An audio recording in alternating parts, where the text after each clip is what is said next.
Hey, welcome back to Duckman Cycles and VW Garage. I'm your host, the Duckman. Behind me here we have my 1968 Volkswagen Fastback, also known as Ruby. But we're not working on her today, but we might go for a ride in her a little bit later today. We'll see if we put that in the video. We'll see how that works out. I really don't know. I want to thank you guys for subscribing. Really, 18,000 subs, you know. I announced that in the last video, and I think we're right now at about 18.1K. I mean, that's remarkable. The subs are just piling in, and just people are well, they want to watch me, and it's a weird feeling. It just really is, because I've always kind of kept to myself. I've always been my own kind of person, you know. I mean, I was a radio personality for a long time, and people would listen to me, but it doesn't mean they would actually use what I told them. But here, you know, on YouTube, things seem to matter. At least I seem to matter, and like I said before, thank you guys. I mean, I really couldn't have done it without those clicks. Those numbers mean nothing and wouldn't be anything if you guys hadn't hit that subscribe button. Behind me on this side, we have my 1956 Beetle, also known as Eleanor. You've seen me rebuilding this thing for about the last couple years, and we've got that engine we've been working on here. Remember, we had a fire on it yesterday. Well, it didn't actually burst into flames, but the entire wire running from the battery all the way back to the coil over here and then to the plunger, the idle shutoff plunger, actually burned up. Alright, had to stop for a moment. There were some people walking down the street. They were being so incredibly loud that I had to start the video over. I mean, it was actually, they were louder than I am. That doesn't happen much. Well, anyway, the power wire, which you see I replaced, I stuck this red one on here to make sure it would reach, that was going to the idle plunger right here. It would hop off the coil. It actually came off here because what I did was I shoved the timing light down in there and knocked it off. And that was a very bad idea. But I didn't have enough hands, so I just kind of jammed it in there and went along with it. Well, the wire burned up all the way back to the battery. And this wire burned up, and you see I kind of wrapped it in electrical tape. I'm going to make a new one. I don't like electrical tape in the engine compartment because the engine compartment gets hot, and electrical tape gets real gummy when it gets hot. But that's just a temporary solution just to get it up and running right now, because I don't feel like digging up tools to make a new wire. How's that for an answer? Well, the new distributor's been put on there. We're going to do a little bit of tuning today, and we're going to see if we can make this puppy run and not burn it up. Oh, as an added bonus, look in this red wire. What do you see over there? Yeah, that's right. That's a fuse holder. I actually didn't opt to do that on purpose. It's just that wire happened to have one. Yeah, it's a 15 amp fuse. I think that ought to be enough to protect the coil and the carburetor over here. And if it doesn't, well, I'm going to have to put a bigger fuse in it. But nonetheless, it's got a fuse on it. And we're going to see if the sucker runs today. So I think that about sums up what we're going to do. So please like, comment, and subscribe. Pluck that little dingle belly down there next to the subscribe button. That way you get updates every time I upload a new video. And don't forget to check out Duckman Cycles and VW Garage up on the Facebook group page. And also I've got an Instagram, VV the Duck VV. That's right, VV the Duck VV. It's the same as my other YouTube channel, which is where I've been for the past week uploading a lot of videos, as well as Skeeter the Duck. And Skeeter the Duck will be 17 years old on March 17th this year. And this weekend, which would be February 3rd, Sunday, will be Boomer's 3rd birthday. And that's right, them little quackers are actually getting up there in their years, especially Skeeter. And she's incredibly healthy, but nonetheless, that's another video for another time. Let's go ahead and get to work on this thing. So thanks for watching. We'll be back in a second.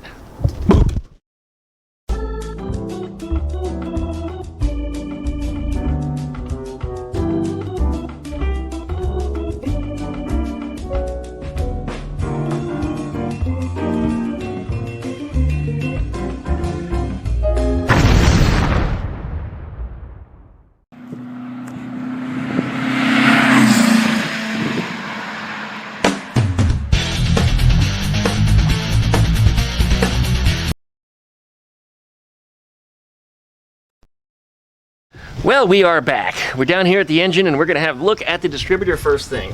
Some people have told me in the comments of the last video that I put the distributor on wrong, that the can should be facing towards the rear. It should be like that. And seeing as how I set up the wiring on this thing, when I start setting the timing, I should bring it around to approximately the right setting. Some people told me the wires had to be on in a different order.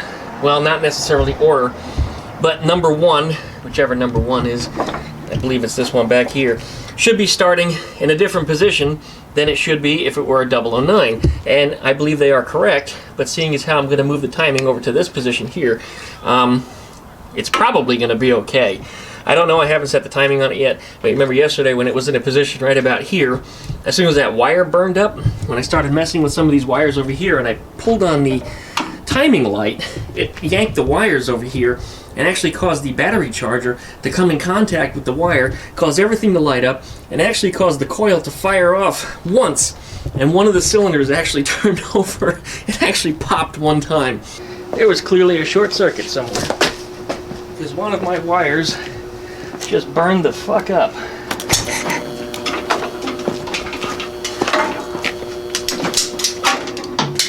That was just incredible. I mean, it was like a Simpsons joke. And if you ever watch The Simpsons, you know how it is. The first joke happens and makes you laugh, and then the second joke builds on it and makes you laugh, and then the third joke is the epitome of all of it.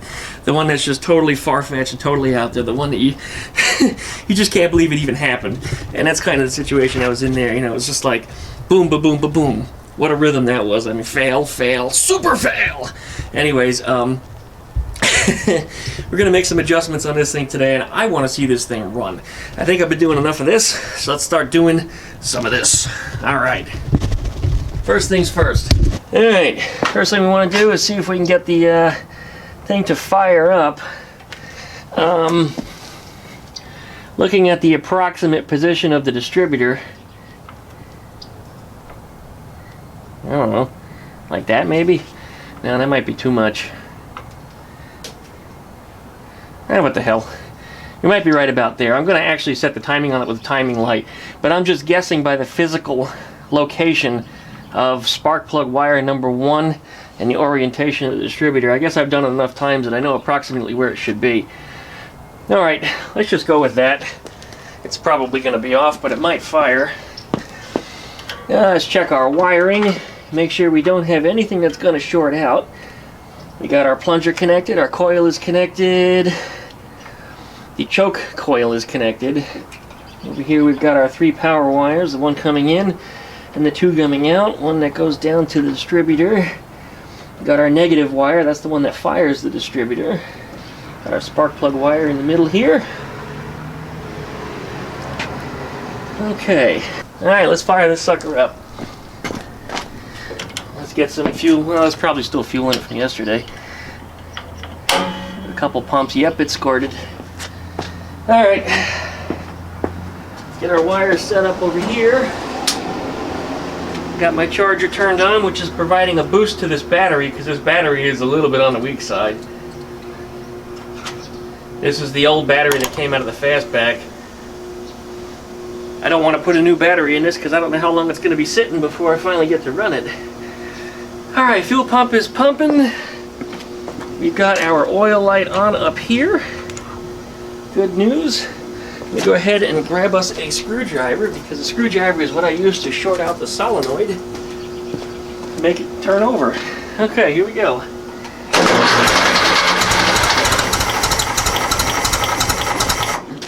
Shit, didn't move fast enough. Let's try again.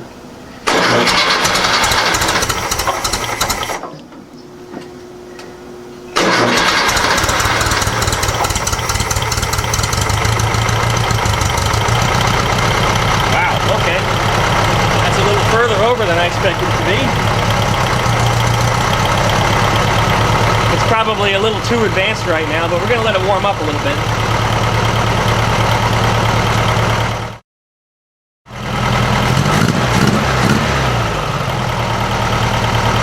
It's still a bit shaky. I'm thinking it's either one of the cylinders isn't firing, or maybe this thing has a cam in it. I'm going to try to pull off some spark plug wires once it warms up. What happens when it's idling, you can pull off a spark plug wire, and if the idle speed doesn't change, that means that cylinder probably has a problem.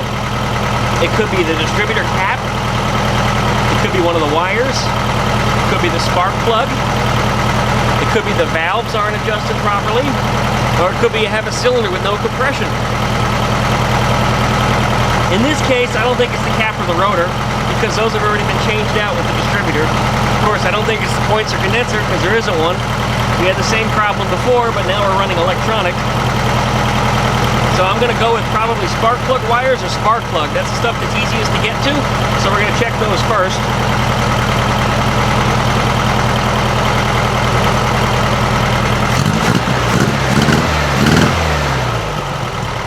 course, it's not in time yet, but it still has that lag. Let's go ahead and set the timer.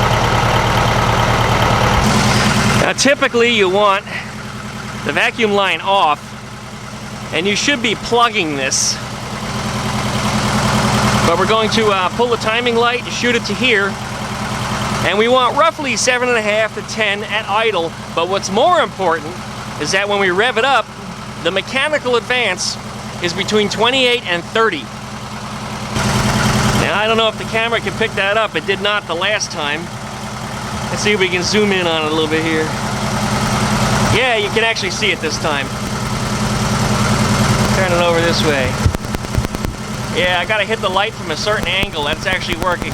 So you see we're about, 18, 20. Obviously, too far advanced at idle anyway. Let's go ahead and rev it up and see what we get.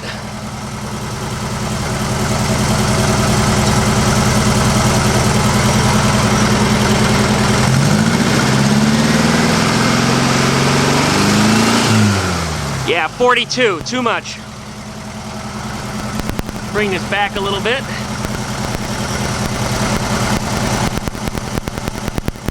Trying to bring it back to about 10.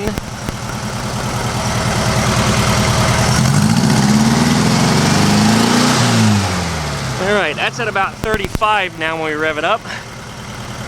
Bring it back to about 7. Let me try looking at this from a different angle too. I don't know if you can see the light still shining on the numbers properly that way. Yeah, I gotta shoot it from that angle.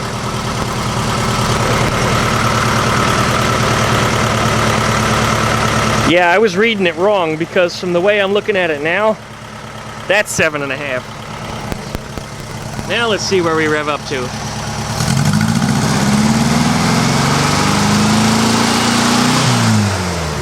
That looked like right about 29, 30. That's where we want it.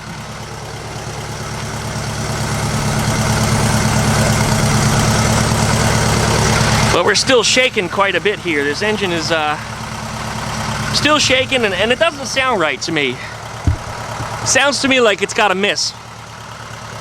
One of the cylinders isn't doing something right.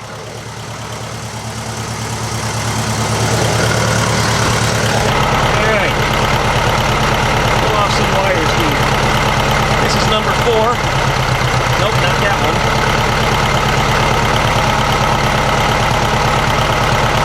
Number 1. Nope, not that one.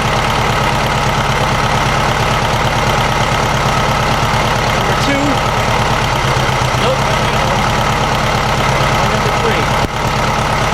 Oh, there it is. Ow, fucker. Zapped the shit out of me. I see it sparking, but it's not firing. Ow, fuck! How am I getting zapped through a rubber hose?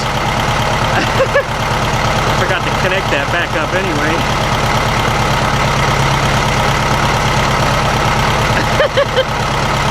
Getting zapped and shit for your pleasure. Alright, we definitely have a problem with number 3. It's sparking, but it's obviously not firing. And obviously it's still not revving up properly because it's choking. Alright, we're going to shut it down. The first thing we're going to do is we're going to pull out the spark plug, check the spark plug wire, and make sure it's good. If the spark plug is damaged, if it's black and fouled, we can clean it, put it back in. Or of course, if the wire just has a nick in it somewhere, I mean, that could be part of the problem too.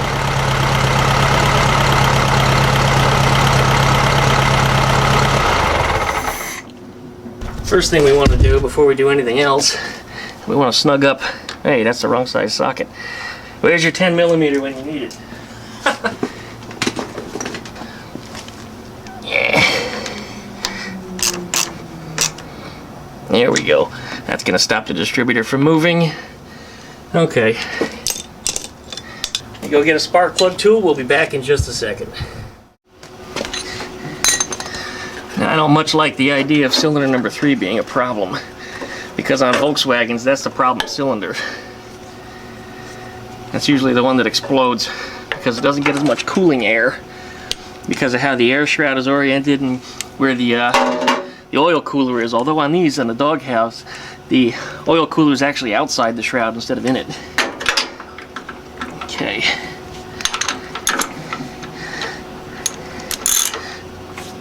Yeah.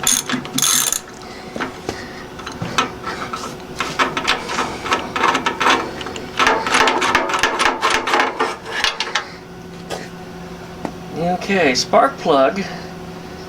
It's a little dark. Looks a little dark. Oh, you know what? I see what's wrong. I don't know if you guys can see it on the camera, but look at that spark plug gap. There isn't one. I will bet you that after I gap them, I drop the spark plug on the ground, and that's almost what always happens. They land right on the electrode, and it closes it up. And this would also be the reason why it won't idle. I've had this happen on mopeds before. The damn thing will not idle. It won't have any power, but you'll be able to rev it up and it still will fire because there'll be a little bit of residual spark that's shooting around it when you get enough high enough RPM. But I don't believe that. Alright, we're going to re-gap that real quickly. I'm going to go get my tool, and I'll be back in just a second. Alright, we're back. Spark plug's gapped again. Crap, I forgot the measurement already. I'll put it up on the screen so you guys know what the proper spark plug gap is supposed to be. Let's go ahead and snug that back in there. It looks, like I said, a little dark, but it does not look sooty. But these are the original plugs that were in here, so you really can't go by the color of them anyway, because whatever the color is, whatever it was from the previous carburetors and everything that was on it. It takes a long time for spark plug colors to change. Of course, I can put a new set in there and run it, and we'll see. But I mean, they don't look sooty. They are dark, but they're not sooty. It's kind of a brownish charcoal gray. A bit dark as far as spark plugs go. Usually on more of a brownish color, but okay, snug that back up. You don't want to over tighten these. Very, very bad if you strip your head out. Ask Carlos. Right, Carlos? You know lots about stripping out spark plug holes. We're going to see Carlos this weekend at Tech Session, by the way. So you got to watch over on VV the Duck VV, and you can see Carlos's little adventure with me at Tech Session. I don't know what his Beetle needs, but I'm sure we'll work on something. All right, let's go ahead and try to fire this thing up again and see just how it behaves. I don't think we're as lucky as spark plug gap solving my rev up issue. I'm sure that's certainly not it. So I'm not expecting it to run too good. I just had to interject because there's going to be somebody up there that says, well, that wasn't your problem. Why would you bother to fix that? Well, obviously there was an issue. The gap was closed. But yeah, enough. All right, let me make sure we got freedom here. That nothing's in the way of anything else. Nothing's going to get sucked in the belts. Still got that set. The wire's hooked up. Nothing's interfering. All right, fire this bitch up. Come on, Eleanor. Make me proud. I still can't believe the spark plug cap was screwed up. And I've done it before. That's not the first time I made that mistake.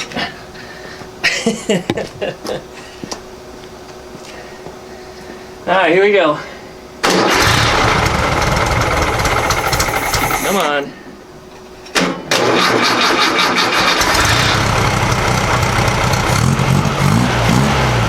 Okay, that sounds better already.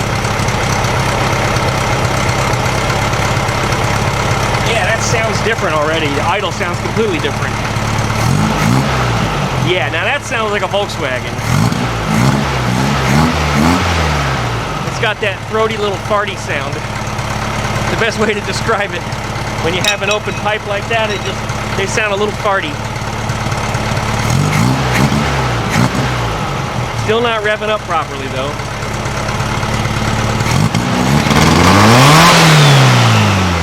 Wow, that definitely sounds a lot better, but it's still not revving up right.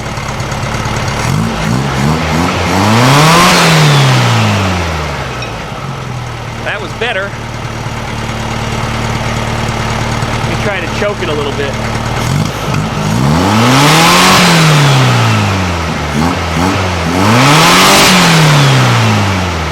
Alright, that's the answer. It revs up fine when I choke it. That means it's still running too lean. Now, I have never seen a Volkswagen engine idle properly with a big vacuum leak.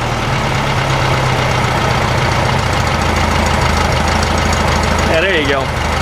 A Volkswagen with a vacuum leak will not idle that low. It just won't, because that means the air's not going through the carburetor. In this case, there's clearly no vacuum leak. Let's bring that up.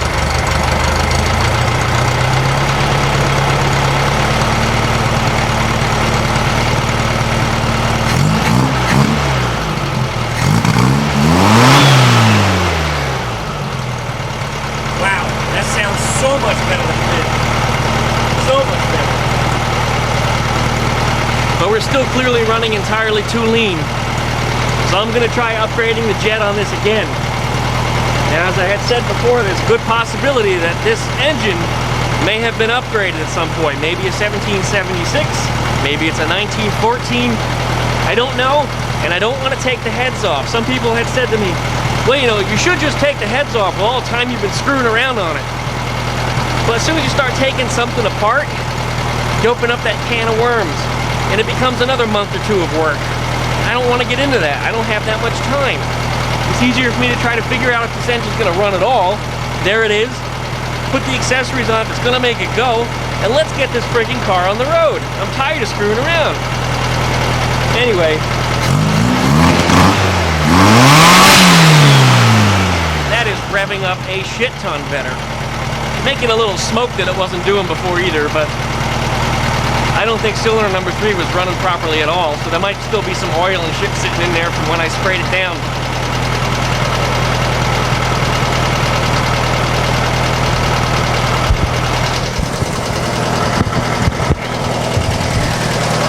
Alright. Now I gotta say, this engine is running a lot better than it was. I'm much happier with it. The valves on this side, on the left-hand side here, are a little bit noisy.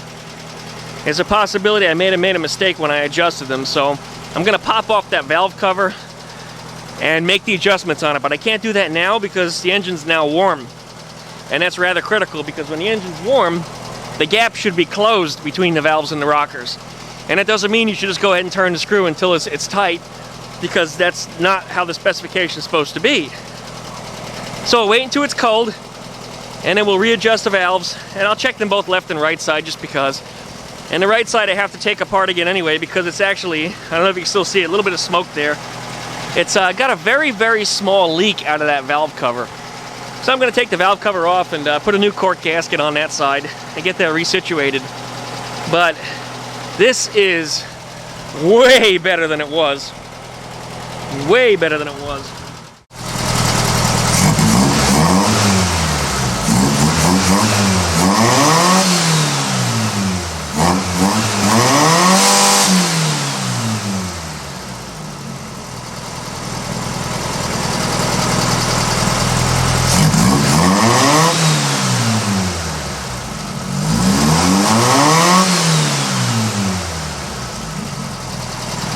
No doubt the throttle is definitely much more responsive than it was with the vacuum distributor on there. And that advance from the vacuum, based on the working on that throttle on the carburetor, I mean, it's more technical terms than that, but when you hit the throttle, the vacuum changes and it pulls on the diaphragm, which advances the distributor timing. And it's not much, it's like 10 or 12 degrees or something like that. But it's enough to make a big difference, so that way the engine starts to take off without requiring so much extra fuel. And there's definitely a difference, but like I said, if I just ram that throttle wide open all at once, it still has issues, it still chokes. So I still think it needs a little bit more fuel on the upper end. Right now I've got a 65 idle jet in there, and I think I had a 135 main jet, and I think the main jet is where we need to go, because about that half position it's fine. And when I go beyond that is when I have a problem, so it's probably the main jet. I'm feeling that's what it is anyway. Alright, this sounds so much better. This is how a Volkswagen engine is supposed to sound. Hell yes!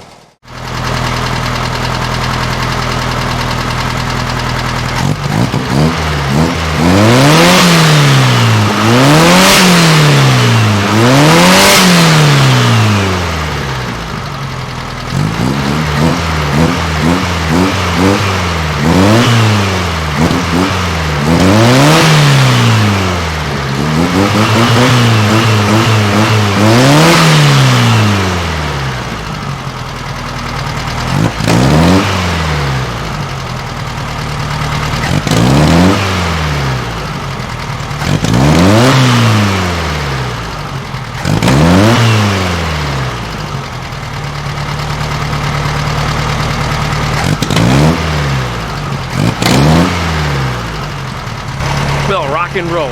I think it needs just to be that, a little bit richer on the upper jet, as I was saying, that main jet.